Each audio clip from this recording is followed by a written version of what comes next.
Hey, everybody. Welcome to the Spiritual Rebels and Misfits podcast. We are really excited that you're here to get weird with us. And we're going to have all kinds of, absurd ideas playing around with magnificent guests. And we're just going to go the places you always wanted to go. But, you couldn't tell mom and dad how you felt about aliens, about channeling. You couldn't say fuck. I'm Ashley Bradley. I am a mom. I am an intuitive business coach. I'm a business psychic and a channel. And I am so much about people just like making money from their magic. Really.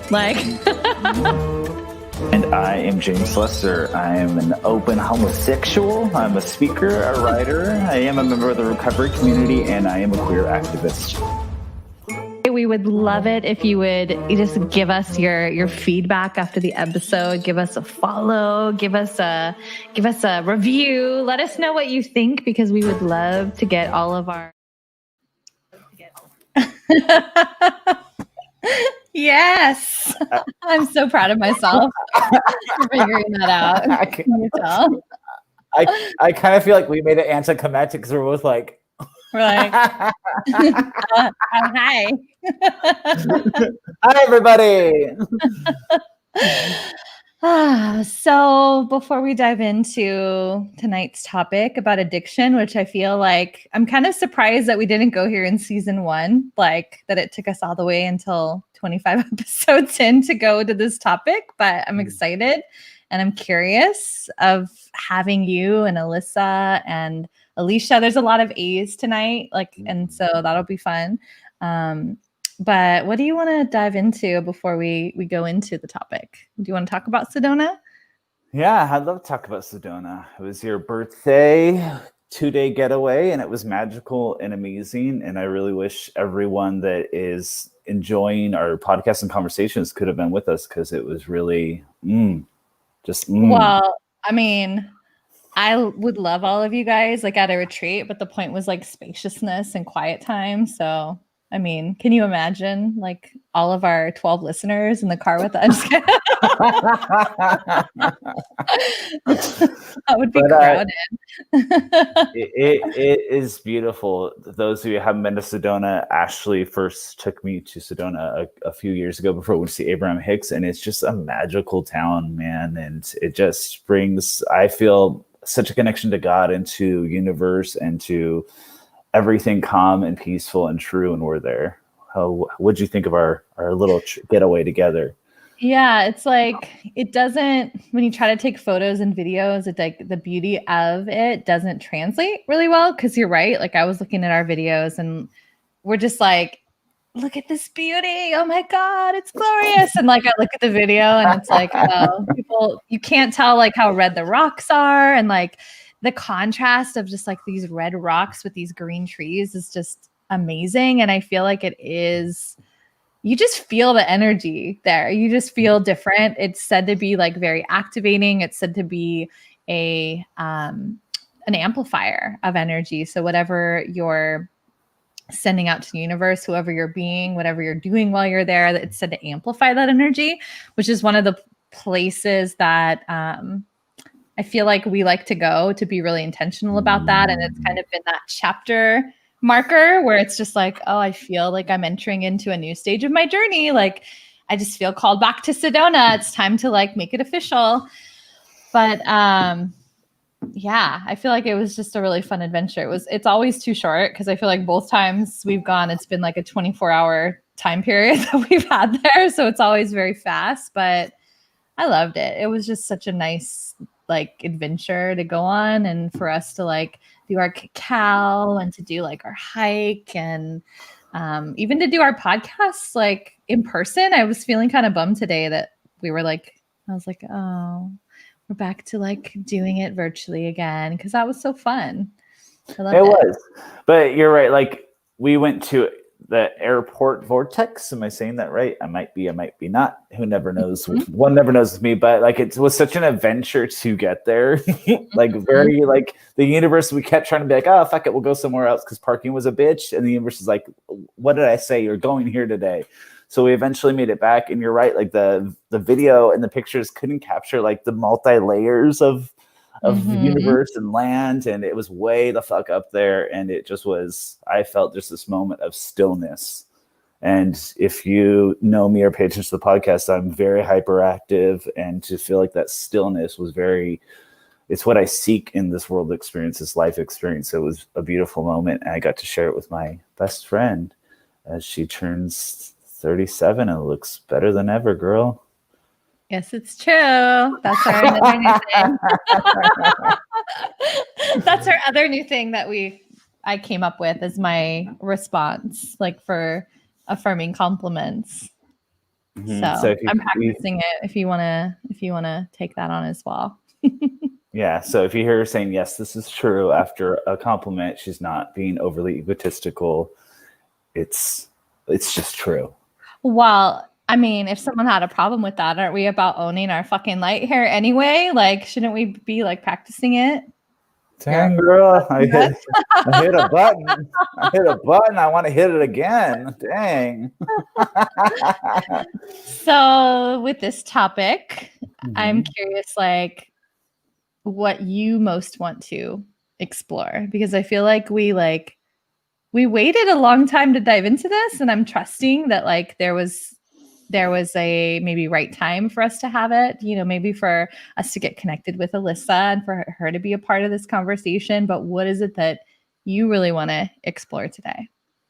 Well, our original intent on putting together a podcast is so we could have our really weird, sometimes obnoxious conversations together during the pandemic and invite other people.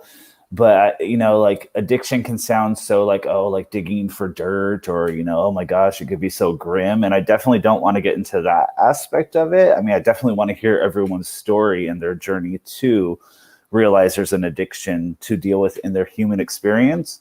But for me, the most important part is the healing aspect of it and the solutions we find. When we find ourselves in the thralls of addiction, we find someone else in the thralls of addiction. For me, it's what put me one foot in front of the other on a spiritual journey. And it's been the biggest gift of my life. And, whenever I say I'm a grateful alcoholic, that is the reason I say I'm a grateful alcoholic, because it shoved me to go find connection with the universe. And it shoved me to read all these beautiful books, to reconnect with my best friend I hadn't seen in years, to, go to Sedona, to like pray, meditate, like to actually have that experience was due to my addiction. And, for any of you not familiar with alcoholism, we always say like it's either going to be solved, chemically or spiritually. There's no in between. You're going to go to one or the other. And thankfully, I'm in spiritual solution now, and it's beautiful. So I definitely want to talk about the beauty and the hope in it. And if anyone's out there listening that's suffering or wondering if they are, one of the isms, know that there is hope, and it's beautiful on the other side of the mountain. It's not all terror and frightening and dirty motel rooms. On the other side of it is beauty. So that's the part I'd most like to explore.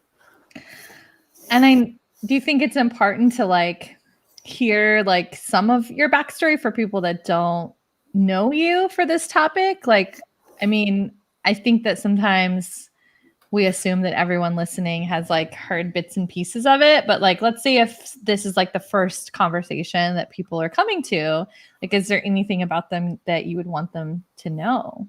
So cliff notes, cliff note panel? I mean, whatever you want to share that you think would be important for people to know you and your connection to this topic. Okay, I can go there. Yeah, I am James. I'm a grateful alcoholic. It was a long road for me to admit and to get to the place where I could say I was an alcoholic. It was 20 years of fighting it, refusing to surrender, showing all the signs, refusing to surrender, being hospitalized, institutionalized, having grand mal seizures from lack of alcohol in my system, prostitution, the whole 9 yards, and I just was obsessed with the drink and the drugs that came with it. And, Ashley and I first began our friendship many moons ago, and I lost connection with her because I was so obsessed with the drink. That's the only thing that took consideration in my life. And I went through several beautiful, not several, it sounds like I'm I don't know, Elizabeth Taylor, but a couple amazing fiancés And I sacrificed our relationship to stay in my addiction, to stay drunk. And I really, I know we're going to talk about it next month. I went through a near-death experience that really forced me to look at myself in the mirror, and I still wasn't ready then. But a couple of months after that, I surrendered. It's about 3 years, 9 months ago, I surrendered. And since then, I'm a recovered alcoholic. I've recovered from a hopeless state of mind and body. I now have hope. I now see the world differently. And it's brought me to this place of absolute certainty in a connection to the universe and God. And I never had that before. Absolutely never had that before. So it was a long journey. I do work a 12-step program that I try to be respectful of and kind of keep, a couple shades of gray about what that necessarily is. But I think you can all figure it out. And, I think part of the reason that we waited so long on this is, this is a show about spirituality and things weird and stuff like that. And I didn't want to minimize it or maximize it. But, if you find yourself just stuck in an obsession of anything, sex, compulsive shopping, compulsive eating, it's because you're really missing out on a greater connection to the universe or to God. And those spiritual highs are what I wake up for every morning. And I feel at least 1 or 2 a day on the worst days. And I feel several on the best days. So, if you are struggling with anything, know that there is a way out. And I think that's enough of my backstory. Yeah. Yeah.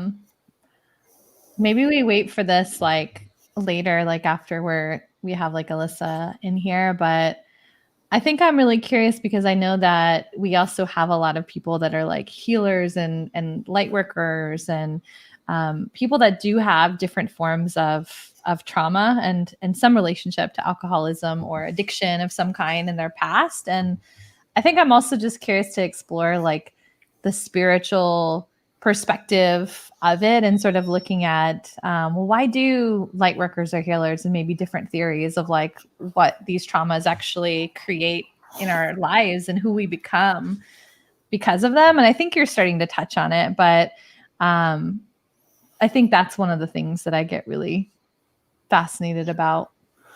Yeah. And I mean, the 12-step program that I do work, still keeping it, very, but we do not have a monopoly on healing, and I think there is vast arrays of how one will find themselves in a grip of addiction. I personally believe for myself, I was born with it within me.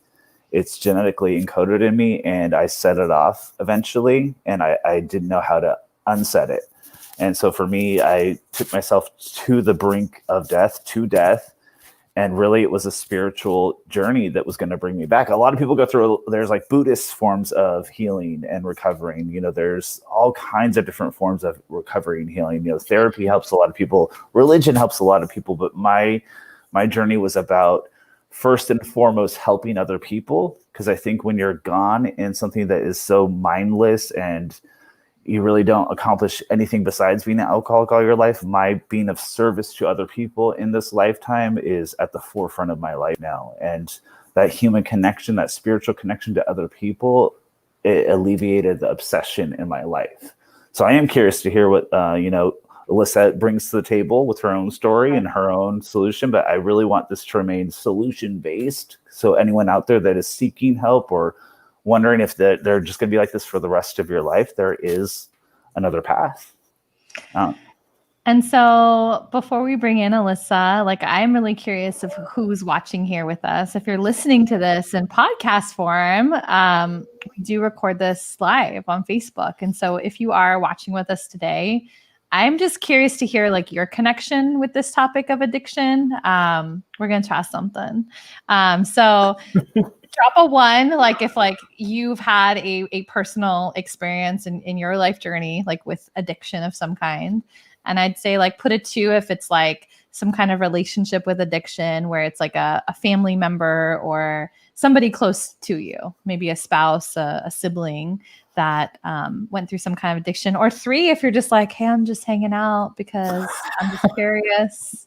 I'm just curious and I'm here for it. Because we want to know, and also because it helps also your comments believe it or not, helped us get in front of other people. So just say hi to us as well. You know, and I do want to say this for anyone that isn't familiar with the podcast. Like, this is in no way like saying like if you drink or do drugs, you suck. Like, I am all about, you know, plant medicine, weed, that kind of drinking life for other people. But like today we're talking with people that like their soul got stuck in their journey because the obsession became too much, or they know someone that the obsession became too much, and talking about that on our life journey. But if you are smoking weed and you're watching this, drop like a 5 or a 420. Like, this is a totally. Like, I did a little bit earlier, but then I was just like, there was really a part of me that was like, is this inappropriate? Like, I don't know. Maybe it's so not reference to this topic.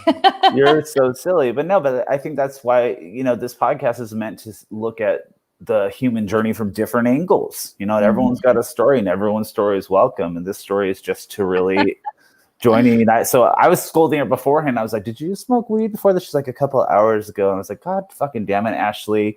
Like, do I have to put this in our contracts? We don't have the contracts. Let's bring in Alyssa. And so Alyssa is an engineer turned astrologer. And so I just love her mind and how she looks at astrology. And she has a company called Soul Design, just separately from why she's here. So hello, Alyssa. How are you?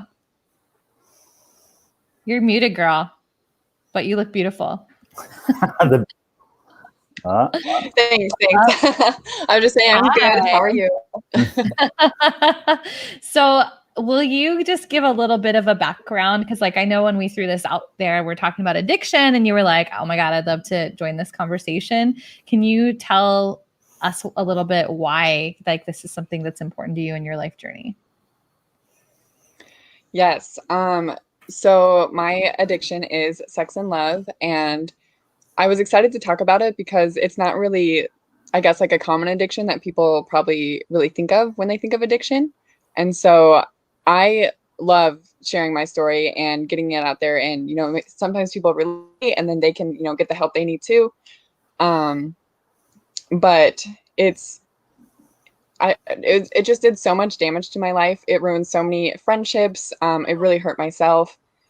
It got me into some really dark places. And once I was willing to like let go and start my journey of healing and not falling into these addictive relationships, it just opened so many doors for me. And so I just love to talk about it and tell people like, you can get out of it. Like, you know, you don't have to stay in these addictive relationships. So I love that. And I love that you say that a lot of people don't think about it, but I know a lot of motherfuckers that are addicted to love and sex. And I mean, I think sex in the right form is amazing and lovely, but yeah, when you become obsessed with it, when it becomes your every thought, is that kind of the journey you were on originally? Yeah, for me, it was, I actually like went into the program thinking I was a sex addict and learning I was actually a love addict, and I used sex as a way to get my love. And it didn't work, obviously. And yeah, it also, it stemmed from a lot of things. Like my generational trauma, that there's a lot of people in my family history who have like the same path, same things that they've been through. And then I had some sexual abuse that added to it. And just like my childhood, I like grew up without a dad, so I never really had any like strong male figures in my life. So I just didn't really know how to like receive love properly. And so I just kind of, I guess after the sexual abuse, I made it up in my head the only way to receive love is from sex, and the only way to get respect is, and like get somebody to stay with me, is to have sex with them. And it just did not work. Well, I'm so thankful that you're honest about that, because I do see people that even overcome other addictions, they still are not aware that they're still trying to fill that hole in their heart or their soul through relationships with other people. And I think women and gay men especially, we use that sex to try to, oh, you're gonna love me now. I've given a piece of myself to you, you're gonna love me now. And you're right, it never works out. So can I ask you a little bit about your road to healing, or what you've done to really mend that part in yourself? So it's actually interesting. I got to go a little bit backwards into my addiction again.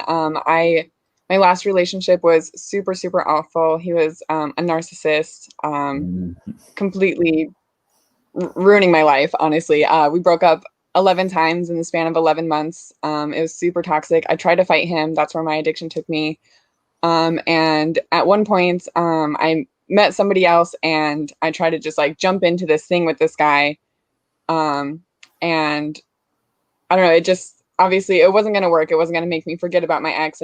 You can't just like jump from person to person and like magically heal. But after trying this with this guy for a week, like I had slept with him and I hated it. I didn't want to sleep with him, but I couldn't not. And I was supposed to hang out with him again. And I actually called him and I was crying. He probably thought I was crazy because I'd only known him for a week and I'm crying because I have to end things with him. And the second I hung up the phone, I had this whole spiritual awakening. And like I went from being this super like hateful atheist to like understanding the whole universe. And it kind of like opened me up, and it gave me this awareness that like, you know, maybe I should go to Sex and Love Addicts Anonymous, because I had a friend who was in it and I also had seen it on like a TV show and I'd been thinking about it. But like after that awakening, I was like, I need to go there. Like that's the only place where I'll get help for this. And then it's just been a journey of like digging into my past. I've been reading so many books about like generational trauma, childhood trauma, and just, yeah, just a lot of books and talking to people who are like me and had similar stories where, you know, they also had these addictive relationships and they did things they weren't proud of, and just knowing I'm not alone and I'm not crazy, and like I can get through it kind of thing. I don't have to keep doing it. That's what saved me. Very nice. Ash, you got any questions thus far?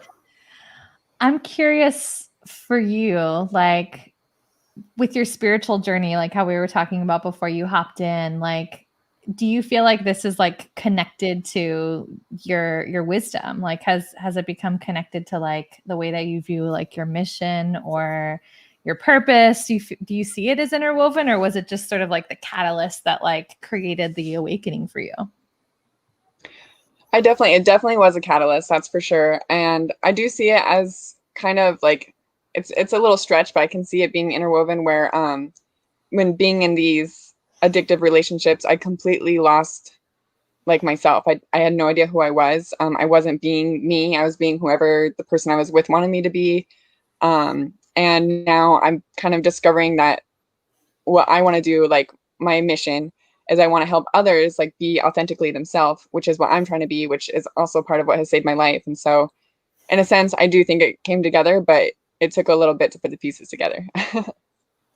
So I'm just curious because it's really interesting what happens with the thing that we're addicted to and our relationship afterwards. Like it took me a long time to, I don't mind when people drink around me. I'm kind of a pusher when people are drinking around me to get them drunker, because I'm the one that always tries to keep the party going, or smoking weed or anything like that. But, you know, with sex, it's so transformative, I think, when you go through a bout of trying to use sex to win someone over and having it never work out your way.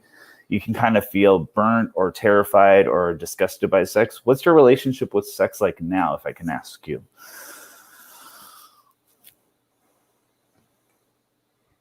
Yeah, and I wanted to say something too that you reminded me of. I knew I was definitely a sex and love addict and not an alcoholic when I went to a bar with my friend, and I had no problem with her drinking. I was fine, you know, I wasn't tempted to drink, but I saw her texting 3 different guys, getting attention from all these guys. And I swear I started itching, and I was like, oh, she has 3 and I have none. And I was like, oh my gosh, like, okay, this is real. And for me, my relationship with sex now is, for one, I'm taking a year off dating. I think 7 months, maybe 8 months in.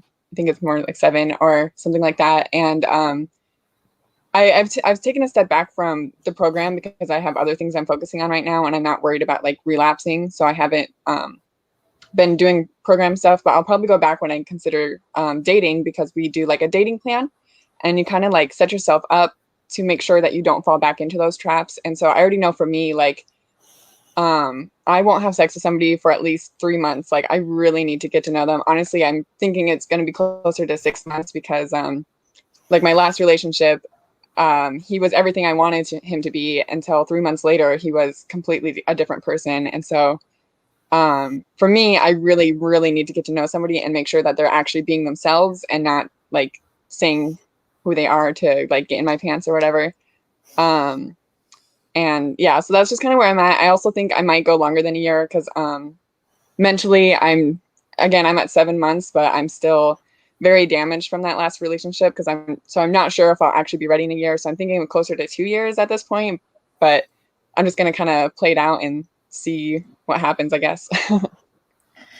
That feels like complicated compared to like if it's drugs or alcohol, it's just like you just don't touch it versus like if it is sex or love, it's like obviously there's that time to like reintroduce it. So that like I feel like it adds like a whole different layer that I've like never thought about before, you know? Yeah, it's super interesting. I know we talk about in our program we have top lines and bottom lines. So our top lines are things you do to take care of yourself, like take a daily shower or like brush your teeth, face masks, whatever makes you feel good. And our bottom lines it's different for each person because like for me, my bottom line is like I won't have sex with somebody outside of a committed relationship and like no porn. Like that's my thing too. But for other people, like they have to cut out masturbation altogether because like that's a problem for them. And like, you know, also we have like these middle lines, which is like something that you're doing that could like get you to a bottom line, but it's not quite breaking your sobriety. And like those are also different. Like for me, I would consider social media stalking a middle line because it's not something I really do. And if I do it, it's like I don't know, I don't really go anywhere with that. I do it like once to like get my answers and then I kind of try to like stop. But for some people that's their bottom line because that will just take them into this downward spiral. So it's very different for each person. And then again, like with the introducing it back into your life, that's where the dating plan comes in, where you cater it to make sure that you are certain that you're going to be in a healthy relationship and, you know, not falling for like the one or like jumping right into like, oh, I'm going to marry him and I don't even know him, like stuff like that. That's a lot to take into consideration. Do you feel that have you explored the shadow work aspect of this to find out within yourself? You know, it sounds like you are aware of some of the mechanisms of your addiction, that you're trying to win over someone. So you're using love as a mechanism to win over someone. But have you had the chance to explore the shadow side of it, the side of you that really is, you know, trapped in this cycle of abuse when it comes to sex? Yes, there's so much.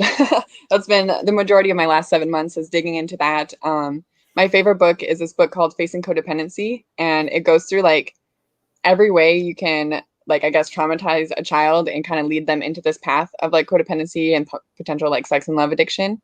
And so just going through that, and then my other books, and just I guess like I don't know, kind of looking at patterns of my relationships and seeing like what I liked in these people, and they were always emotionally unavailable. Like they tell me they don't want to be with me, but they're willing to be exclusive, but also not be exclusive. And I don't know, just I also have always been somebody who wants to save somebody else. So that's kind of my shadow work, is like, why do I feel like it's my job to save them, and kind of working with that and learning how to save people without drowning myself, kind of thing. So yeah.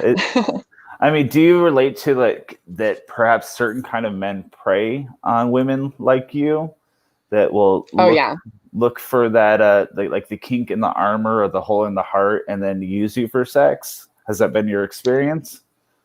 Yes, 100%. And it's actually interesting because as I've been becoming more aware of like everything, I guess. I've been noticing the way guys do this, and they like try to do it to me now, and I just kind of like call them out. I'm like, you can't manipulate me into doing something I don't want to do. And so it's kind of like funny to me now, but it's sad that like that's a thing, and it's like normalized also. Yeah, men preying on women is totally normalized. And when you said porn, just so you know, if this question goes too far, you can just tell me to shut up. I'm totally fine with it. But is there addiction for porn for you, or is it porn with the other guys you're with that is like a no-no for you? For me personally, it's both. Just because for like my own personal, like I'm not judging anyone else, but for my own personal morals, I'm just against porn, and so I wouldn't be with somebody who does watch porn because it just doesn't align with me, and I just feel like it's gonna set me up for fighting with somebody. So that's an area I'm gonna be picky on, I guess. And again, like no judgment to anyone who does it, like it's totally fine. It's just not for me. So I do want to pull Alicia in because she is here. Hello, Alicia. Hi.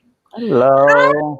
Buddy, nothing like doing a show in your boudoir. I love it. It is amazing. It's perfect timed with this beautiful background and entrance and energy. I know, but trust me, I just had to throw everything off of my bed.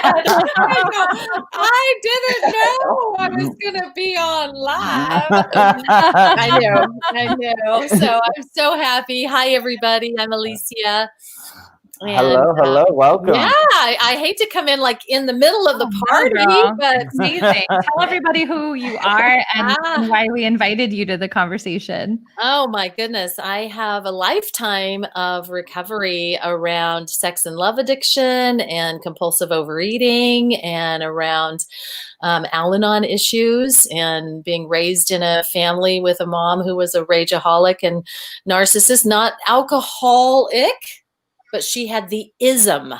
And that's where a lot of us get really stuck because there's the ism there, you know, something's really bad and really wrong, but if there's no alcohol or there's no, you know, obvious addiction, you just can't figure out where to go. So in a certain way, I discovered Overeaters Anonymous when I was only 19, and I'm so grateful I did. So real quick, sorry to interrupt you if I did. That's okay. I know right away when you say the ism, I'm like, oh yeah, bitch. I know what you're talking about, and Alicia probably too. But do you mind quickly giving like a definition or your rendition of the ism? So looking even hotter. But the ism, so those that aren't too into program talk understand what ism is. Yeah. So what the ism is it's the dysfunction. Like the dysfunction is there. And then you add the alcohol on top of it. So for me, the dysfunction was there, and then I just added food on top of it. Or then later I added the love addiction on top of that. And so when we say, like I say, I'm a grateful recovering compulsive overeater, and I'm a grateful recovering sex and love addict. And when I say that, like people are like, oh, give me a break. Why would you be grateful for that? And I get it. But the reason that I am is that I imagine what my life would have been like had I not discovered the 12 steps. And yes, the 12 steps were written for alcoholics, but there's over 100 anonymous kinds of programs. And so I'm just grateful that I had that, the food part that drew attention to the ism part. And so did I answer your question adequately? Yeah, absolutely. Yeah. And in the 12-step program that I do work, it talks about the bottle is but a symptom. So those of you unaware, like these are just symptoms of the ism that we're talking about. So my relationship with the bottle is the ism activated, and your relationship with the ism plays out in sex and love. Does that sound correct? Yeah. Well, predominantly food was the original way, the original symptom that it showed up as, because I was only 19. And then after that is really just love addiction, because I was constantly looking for someone to fill the endless well of needs that were not filled by my parents. And so, like, I call it lava: love, attention, validation, and approval. Like I needed love, attention, validation, and approval, like I needed it like an IV in my vein, you know? And so I was seeking, as I said, seeking love in all the wrong places. And so, but I was looking to every man in particular, but I've done love addiction with friends too.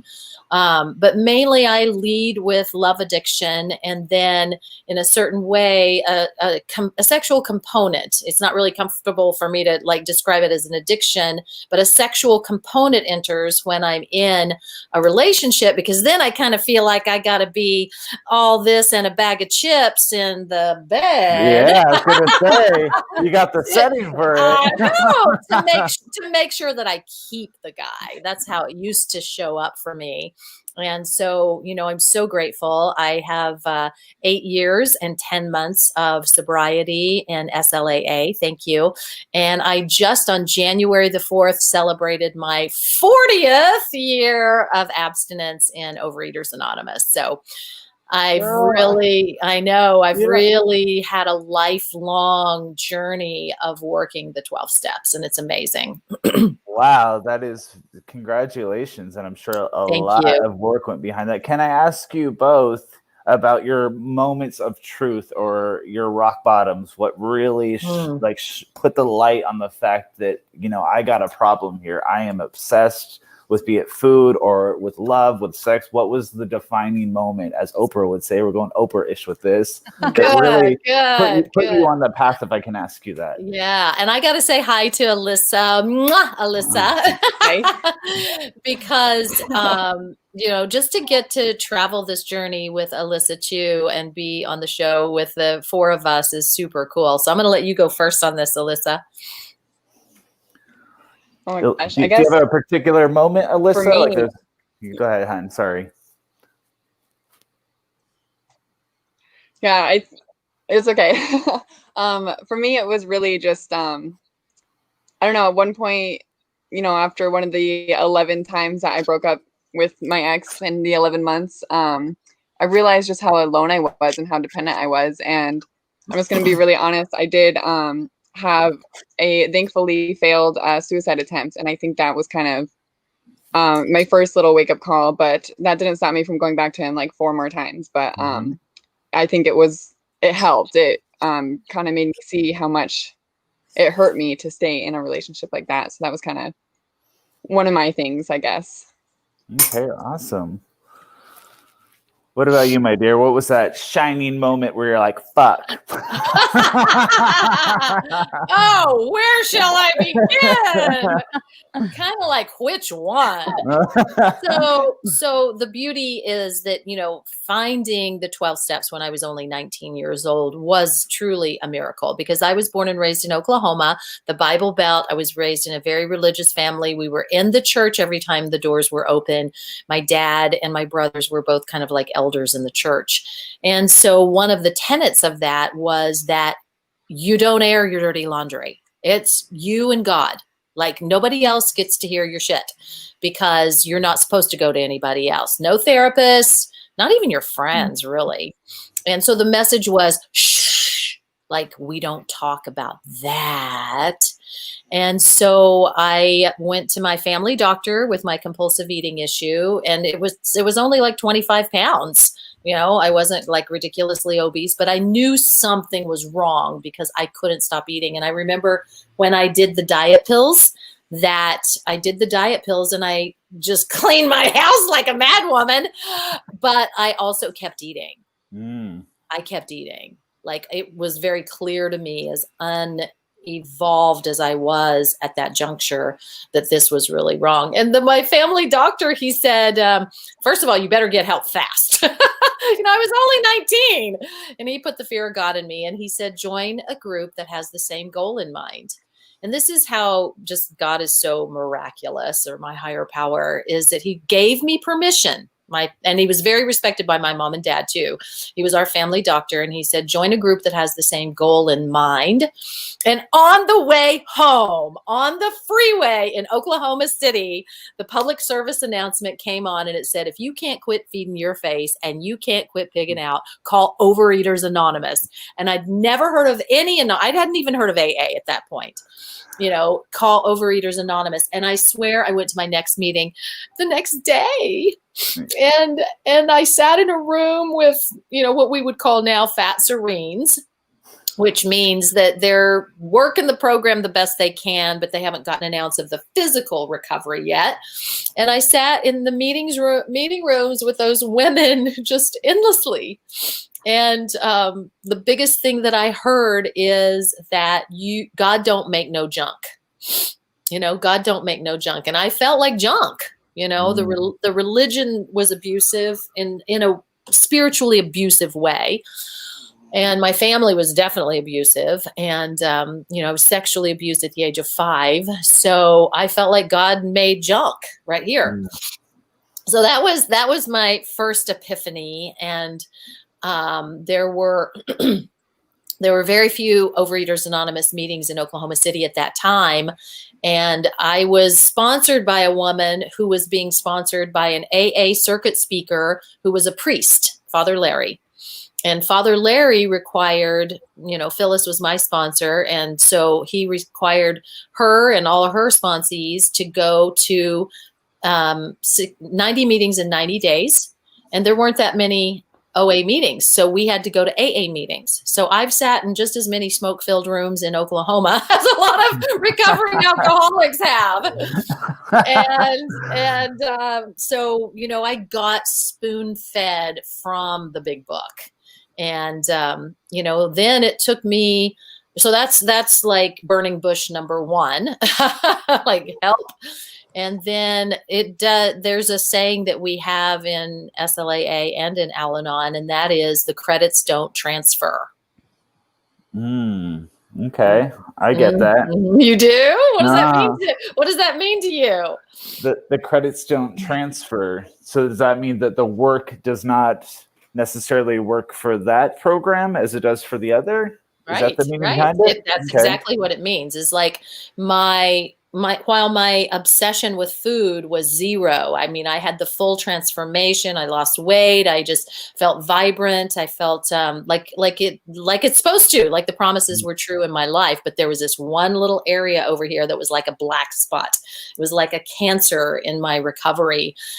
And that was my love addiction, and so that what the credits don't transfer means is that when people show up from AA and they've got all this recovery and they walk into the doors of any other program because, they're AA and they act like they've got it all. They just need to figure out how to, eat less, but they've got the recovery. And so they get a little bit of this and vanish off. And that's just not how it works. And so, my burning bush moment for SLAA was when remember when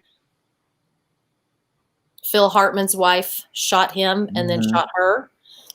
That was when I was coming to the end of my sex and love addiction. And I was with who I call my flagship qualifier, the father of my son, my husband at the time. And when that happened, I was scared to death because I thought, I know how that could happen. Okay. Like a lot of people going, what? How does that happen? I went, oh, I know how that could happen. So can I ask you, you don't have to answer this, but did you see how you could become that woman or how you could be okay? I just wanted to clarify on that. Yeah, because a lot of people wanted to vilify her when that happened, but actually, having done work in program and looking at mental, spiritual health, I too can see how that can happen when a woman has spun out of control. Can I ask you both, because this question kind of comes up a lot, there's a lot of anonymity in the programs we work. And for me, I personally feel I live my recovery out loud. I try to be, very, very protective of my program and their traditions, but I feel it's important to live your program out loud for those still suffering, to be able to reach out or see a light in someone else. How do you both feel about the anonymity that's supposed to be behind this all? This kind of like keep it quiet, like you were saying about Oklahoma. A lot of times in the program, it's like, oh, don't broadcast your recovery. It's anonymous, but I kind of break tradition from that. What's your guys' feeling on that, or your ladies' feelings on that? Want me to go first? Okay. I'm also, am just open about it. It's, you know, part of who I am, and it's part of how I got to where I am. And I think, you know, if I can share my story and somebody else sees it in them, then maybe it can help them. But, you know, if I just keep it quiet, then they could be suffering longer than they need to. So that's just kind of my outlook on it. And I have no shame in anything. So I'm very open about everything in my life. I'm fine to talk about anything. So that's me. What's your viewpoint on it? You have a lot of history and a lot of these different Yeah. programs. You know what I mean about this whole kind of like keep it quiet thing? What's your viewpoint on that? Yeah, I think it was really different from my compulsive overeating recovery and my Al-Anon recovery to my sex and love addiction recovery. Uh-oh. So, and this is coming to light right now because during the pandemic in October and November, I independently created, you know, something like a podcast that was called SLAA Recovery Q&A Live with Alicia. And so I recorded these, you know, they were usually about an hour, and they were just any questions because so many newcomers were coming in and they couldn't find a sponsor. And, you know, it's really weird when you're not walking into a meeting, you're walking into a Zoom room and the isolation and all that. So I created this, and on January the 6th, I woke up to a YouTube video that someone had taken my audio. It was only audio, but it was done live. It was in a room like this. And then I recorded it, but it was only audio. And somebody had taken my audio, put it to a video of the beach and said, okay, we're putting this on the International SLAA new YouTube channel. And I just had this moment like, wow, what do I do now? You know, and they were actually asking me for my permission to do it. Like they just said, you know, like somebody on that conference public information committee. Yeah. Conference public information committee for the whole fellowship worldwide. And they said, like, this is what we're creating and we want to get the word out. And we found your recovery Q&A. Can we do this? And I just thought, like, why not?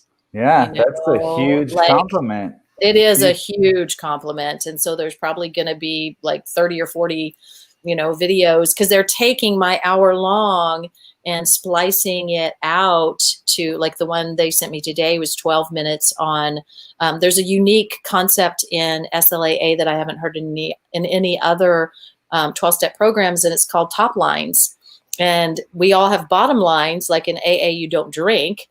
And, you know, in kind of an Al-Anon, you don't nag. in OA, you don't overeat. And in SLAA, it's a lot different. We all come with different kinds of issues. Like there's a whole, you know, group of women that are just prolific cheaters. And I have cheated. I'm not pure as the Drivens know. I have cheated, but I'm not a cheater. And so, but we come with different bottom lines, but our top lines, the things that we have to do to feel good about ourselves, because we're looking to other people for that lava so much, love, attention, validation, approval. We're looking to other people. So we have to learn how to give that to ourselves. So anyway, that, you know, being able to like allow those videos is like, okay, I'm just giving it to you, God. Like, this is it. This is it. That's one hell of a way to be of service. Yeah. And can I ask you, we talked to Alicia about this earlier, you know, what is your relationship now that, you know, the obsession has been lifted with, say, sex and food? Are you at a place with peace with it? Is it a daily struggle, or do you have a new healthy relationship with, because for me, drinking, you know, like you said, is the bottom line. You know, drinking would spiral me, but, you know, food and sex is part of the human experience that can be healthy. So what's your relationship like with both of those things now? Yeah. Thank you for acknowledging that, because it really is different. It is like if we took the, like the alcoholic, or with alcohol, you take the tiger and you throw it in the cage, and you take the key and you lock the cage and you throw away the key. The alcohol is done. That's just it. And with food and with sex and love, you take the tiger and you throw it in the cage and you lock the cage, and you put the key in your pocket. Yeah. Oh, we're going to put the key in our pocket, huh? And, it's been a rocky road during the quarantine for like all of my addictions. And so, but I get to see what it's like to work a 12 or to live a 12-step life as a result of working the 12 steps, and that I really feel like 12-step people have been able to make it through the quarantine and through the whole coronavirus in a certain way easier, because one of the core tenets is learning how to live life on life's terms. Mm-hmm. Yeah. Like I can't doll it up. I can't fantasize. I have to deal with reality. That's one of the biggest things of love addiction is that, he said hi to me on the frozen food aisle. And, he asked me what I thought about this frozen, dinner. He asked me this, and like we're in love by the time we get to the checkout counter. You're envisioning the whole future, eating that frozen dinner together. Yeah. No, this is a true story that at Trader Joe's one night, I ran into the guy who he is my type, like big, broad shoulders, 6'4". And, we had a little tete-a-tete in several different places. And then when we got to the checkout counter, and he literally like walked out and just like waved. And I got in my car and I literally cried. Oh, wow. Yeah. I literally cried because of that empty vessel of search for lava. Like I saw in him the love, attention, validation, and approval that I so searched for. And so I'm not like that anymore. I'm really grateful that, I've had 5 sober relationships, but more important than 5 sober relationships is I've had 5 sober breakups. That's where you see if you healed or not. Yeah, because I didn't have to create a scene, didn't have to like tear somebody to shreds just because they weren't what, I looked for. So I don't remember what the question was. Where were we? Well, I think we got several answers. Ashley, do you have any outside perspective questions you'd like? I know that I've kind of made Ashley informed with the program. She's been gracious enough to go to panels or speaking engagements, but do you have any questions with all this information at the roundtable? Well, I feel like I could just talk to both of you on this topic forever. And I know we're getting to the end of our time. I know that Alicia, you have a book, and I was like looking at what you did, because I also just want these ladies just to talk about like where people can find them and what they're doing. So can you talk about like, it's called The Soul of Sexuality. Is that your book, or is that your site, or both? Okay. Well, it's, it's something that, because being an incest survivor, when I met my first husband just minutes after I joined OA. So he and I were together for 10 years. And when I left that marriage, it's like, I'm a whole different woman now, and how am I going to live? So I did what every woman does, and I wrote the 7 principles of sexual power for women. So I wrote the 7 principles of sexual power for women, and I began to live by them. And so I was so scared to actually bring that work to the world. I must have had a lot of processing I needed to do. And it took me 20 years to bring that work to the world. And it took a pandemic also. And so I introduced the 7 principles of sexual power, and just looked at the book that I had written about that, and realized that when I wrote the book, I didn't have the 8 years plus of recovery in SLAA. So I'm in the process of actually rewriting it. But then I also realized there's this umbrella of what I'm really speaking about. And I'm really speaking about the soul of sexuality.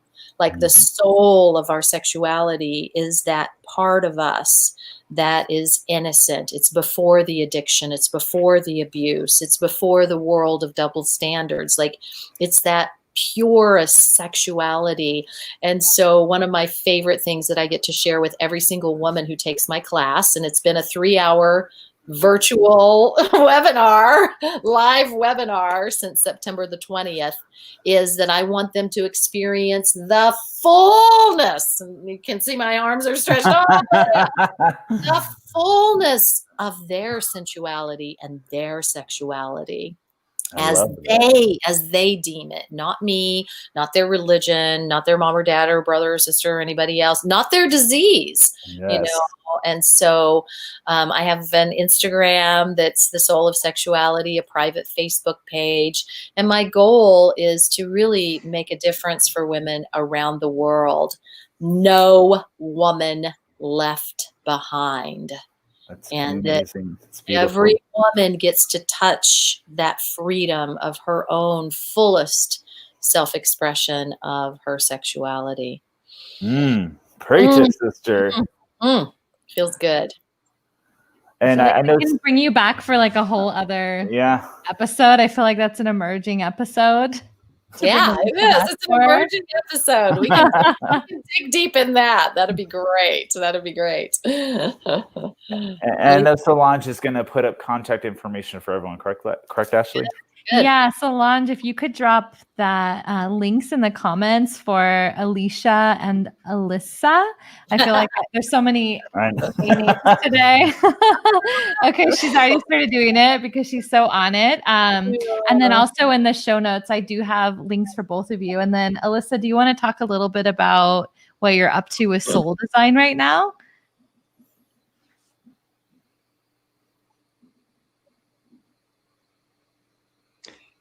I'm really lagging. I don't know if you guys can hear me. Yes. I don't know what you asked me. I'm pretending like you're in Baghdad and we're just waiting for your response.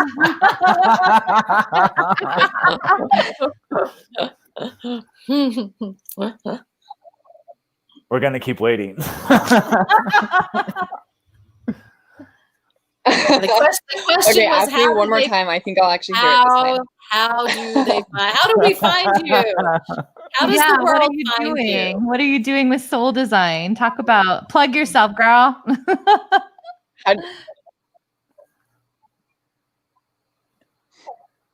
Okay. Okay, I think I understood that. So with Soul Design, I'm an astrologer, and I like to use astrology and human design to kind of come up with like a life purpose plan. And I'm currently going through life coaching training and trying to get certifications to help people align with their purpose and what they want to do. And yeah, that's what I'm doing right now. And I've had one of her readings, and it is spectacular, like jaw dropping. I mean, we were sitting at the coffee shop reviewing it for the few weeks that we could be outdoors at a coffee shop, and it was like, wow, it just is really very, very touching. So yeah, I've gotten to know Alyssa and her work a little bit, and it's quite amazing. And I can't wait to learn more about your work. Thank you both so much for joining us and like bringing some light and some hope to some, women out there and men out there. That we can recover. We absolutely can recover. Yeah. And live totally full, complete, fully expressed lives. Like I look at where we're not fully expressed is where we start to decompose. And so when we're really living fully expressed, then that's when we don't have to turn to, food, drugs, alcohol, sex, love, gambling, smoking, any of those kinds of things. So it's awesome. Thank you guys for having us. Thank you so much, both of you amazing women. Thank you. Thank you. Thank you. Hello. Hi. It's just you and I again. I loved all the different perspectives because I feel like I only see kind of like behind the scenes of the program that you work. And so I feel like it was just really cool to like also think about like how many people watching this that might be working like a drug or alcohol related program might be like, oh, there's more for me, or people that haven't even thought about that. I mean, I'm not gonna lie, I'm like thinking about, like where are my lava moments? Like, do I have any lava moments that I should be like aware of? And I actually saw it in your eyes that like you were kind of looking at me, since you're the only person that knows me from like my early 20s, like probably on Facebook, but I saw that look in your eye. I can read you. Oh, Ashley in her 20s. I can't wait to write that behind the scenes book with a forward from Solange about who you really are. And it's fabulous. But no, like I also want people to realize, like, if any of these things are hitting home, Like I know when, before I got to recovery, I thought like, that's going to be such hard, horrible work. I'm going to have to give up so much. I'm going to have to sacrifice everything that I love in life. You know, alcohol was my reason for waking up and going to sleep. You know, I went to sleep so I could wake up more and drink some more. But the honest truth is, doing the work, you can either go at it with a sense of terror and frustration, or you can go out with passion and hope. And I now love doing the work that I do.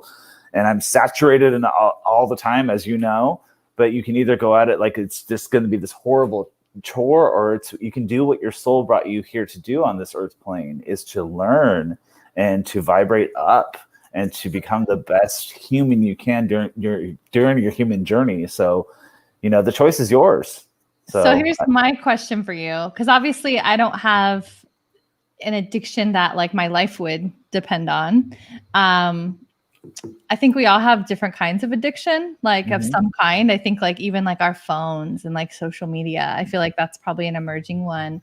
But like, would you say that outside of maybe the program related stuff, that you and I have sort of like found our ways for finding that inner validation or that inner acceptance, or that I feel like surrender is always a big theme that comes up with both of us, surrendering to like the universe and surrendering to a higher power. And so do you think that like we've both sort of in different ways found our paths kind of walking parallel to each other? I think I'm just curious to relate this to other people that might be watching, that might be curious, you know, about these different principles. Yeah, I mean, as both of them were touching on, like the obsession with these things. We're all going to have sex issues. The program I work talks about it like you wouldn't be human if you didn't have sex issues. We're all going to have, you know, sometimes have issues with food. Some of us will have issues with drink or drug. But it's really when you're plugged into this universe, whatever your God is, whatever your belief is. If your God is the ocean, you go surfing every morning. When you're plugged into something greater than these obsessions, it starts to lift. And I really believe these obsessions are hindrance for the bigger goal at hand in this earth experience. So whatever your obsession is, you can find a balance in a relationship with it if you do the inner work. And you definitely went and did the inner work for like the 7 or so years that we were apart. And I believe I did the work, and we come together now. We have this beautiful relationship, not only with one another, but with the universe in general. I think that answered your question. Yeah.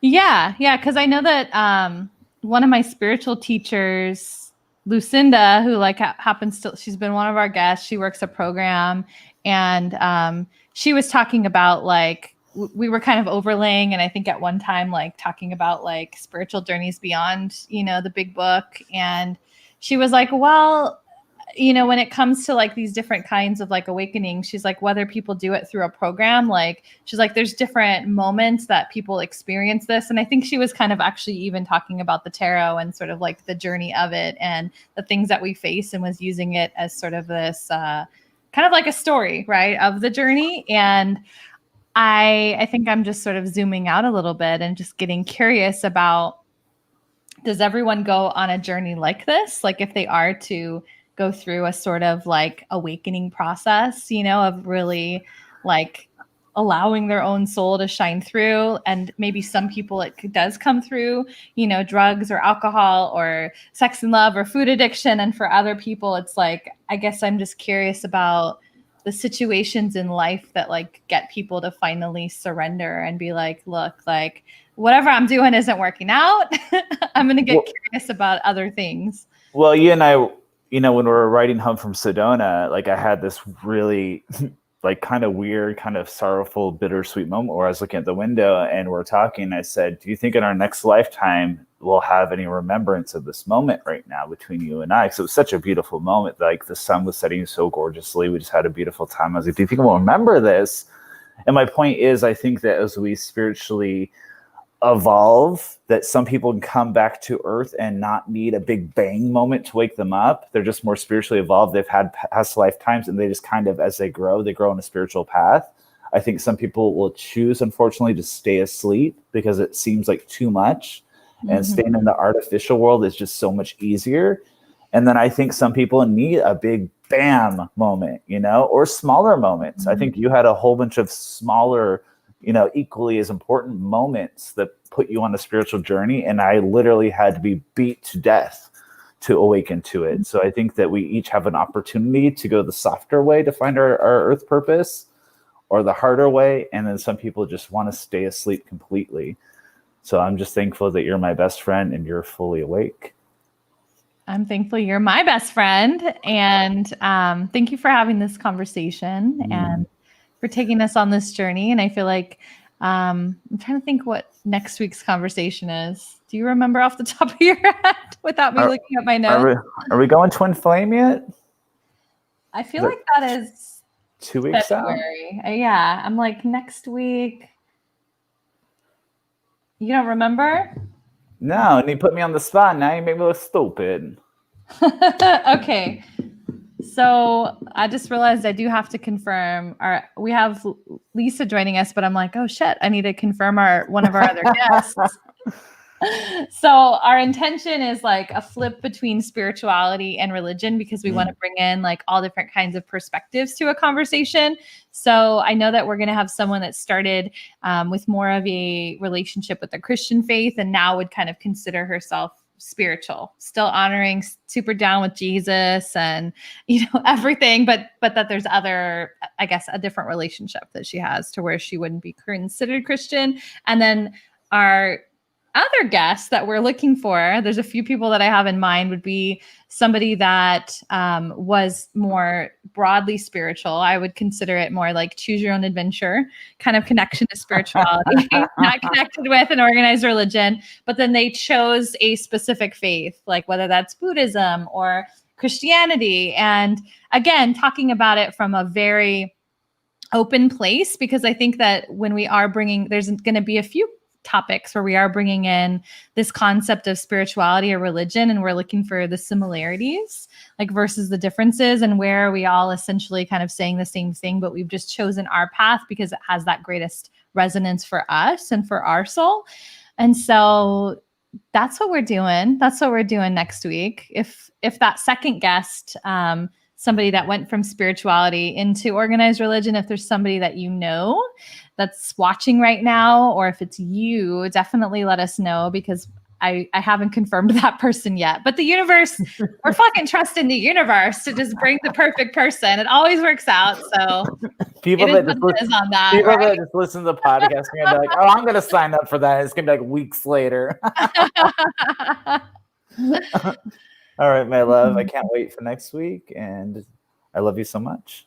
I love you. We love you. Bye, you guys. Bye.